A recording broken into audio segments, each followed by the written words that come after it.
జై Srimannarayana. Sudarshanavani YouTube channel ప్రేక్షకులకు స్వాగతం.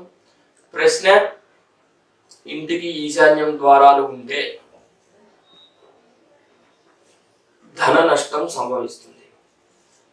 ఇది చాలాసార్లు మన వీడియోల్లోనే క్వశ్చన్స్ ఉన్నాయి.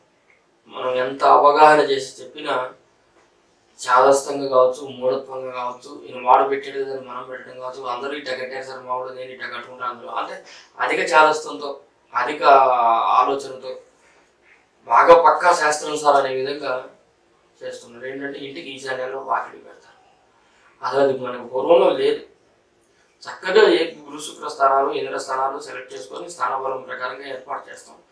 పూర్తి ఈశాన్యంలో అట్లా వాకిలి పెట్టకూడదు. అక్కడ చూడండి ఇమేజ్లోని ఈశాన్యంలో నడక చేస్తే బాగుంటుంది, ఆ ఇమేజ్లో కనబడుతూ ఉంటుంది. ఈశాన్యంలో నడక చేస్తే బాగుంటుంది, ఈశాన్యం బాగా ఓపెన్ చేయాలని చెప్పేసి ఈశాన్యం రెండు ఓపెన్ చేశారు. ఉత్తర ఈశాన్యం, తూర్పు ఈశాన్యంలో ఓపెన్ చేసి రెండు తలుపులు క్లోజ్ చేశారు. అంటే రెండు ఓపెన్ చేస్తే తలుపులు క్లోజ్ అయితే ఏమవుతుంది అంటే ఇంటికి ఈశాన్యం ఓపెన్ చేసాము, ఇంటి లోపల ఈశాన్యం క్లోజ్ చేసాం.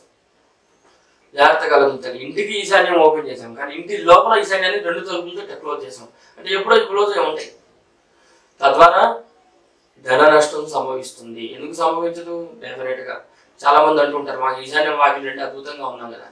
ఎందుకంటే ఈశాన్యం వాకిలి పెడితే ఒకటే ఒక సూత్రం గుర్తుపెట్టుకోవాలి. సింహద్వారానికి ఇరువైపులా కిటికీలు అనేవి ఉండవు. కిటికీలన్నీ ఒకవైపుకి వెళ్తాయి, ఈ సింహద్వారం అంతా ఒక మూలకి వస్తుంది. తద్వారా గృహంలో డబ్బులు వచ్చినట్టుగా ఉంటాయి కానీ ఖర్చు అయిపోతూ ఉంటుంది, అనారోగ్యంగా ఖర్చు అయిపోతుంటుంది, సడన్ సర్ప్రైజ్గా ఖర్చు అవుతుంది, వేరే వాడికి ఇస్తే వాడు మనకి ఇవ్వడు. అంత ధనపరమైన సమస్య అనేది మనకు మనంగా కొని తెచ్చుకుంటాం. ఈశాన్యం వాకిలికి అంత ప్రభావం ఉంటుంది. అది ఈశాన్యం పెట్టమని ఎక్కడ శాస్త్రంలో, పురాతన శాస్త్రంలో ఎక్కడ చెప్పాలి. ఇప్పుడు అందరూ మార్చేస్తున్నారు శాస్త్రాన్ని.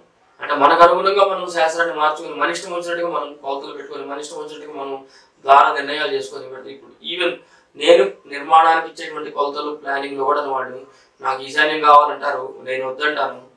నాకు చెప్పకుండా వాళ్ళు ఈశాన్యం పెట్టుకుంటున్నారు వాకిలి. తర్వాత మళ్ళీ ఇబ్బందులు పడతాం మొదలుపెడుతుంది. దానివల్లే అవుతుందంటే నేను చెప్తున్నాను, దానివల్లే కొన్ని సమస్యలు వస్తాయి.